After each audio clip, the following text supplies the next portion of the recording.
Number one concern on this team, either side of the ball. As far as the offense, I would say that tackle position still. I think if you go down, obviously with football, as we know, late injuries happen. I think if a tackle was to go down throughout this football season, I think that could be something for me to be a little worried about. I just don't feel comfortable in some of these big time matchups to where if you're down another tackle, that's where it could hurt you. I think any other position group on the offensive side of the ball, I think we're okay with if an injury was to happen. As far as the defensive side of the ball, I just want to see what happens with that linebacker position. I want to see who steps up, who becomes that alpha dog.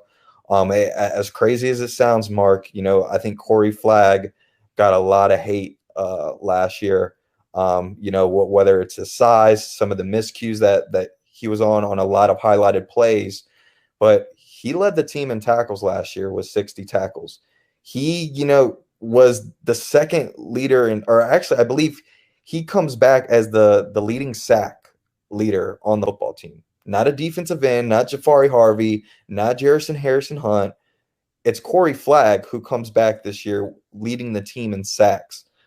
This past year, I believe it was him and DeAndre Johnson, who obviously isn't with the team anymore, but Corey Flagg, your linebacker who got most of the hate, was second in sacks last year. So he's your sack leader coming back from last year to this year. Obviously, that won't be the case anymore.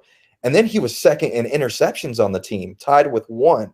So, I mean, a guy in Corey Flagg, who may not even be the starting middle linebacker this year, was your leader in almost a lot of statistic categories on a defense that wasn't very good last year. So your defense alone is going to be very improved to where that linebacker position, it's very wide open. You look at a guy in transfer, Caleb Johnson. You got someone in Wayman Steed who's finally healthy coming back, and then Corey Flagg as well.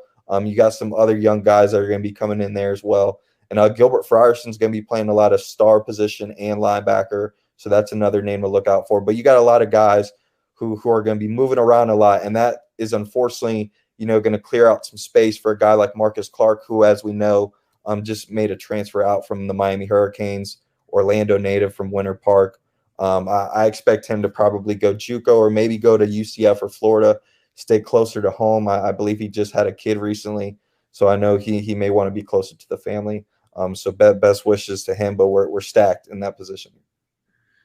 In addition to the top tackle total with 60, as you mentioned, 5 more than Wayman Steed, and you went through the other numbers, 7 tackles for loss. That pretty much ranked right, not first on the team, but all sorts of guys were within 7 or 8 right there. So he was right there with DeAndre Johnson and Leonard Taylor and Zach McLeod and Jafar Harvey with 7 tackles for loss too. So Corey Flagg filled up the box score in a number of ways there.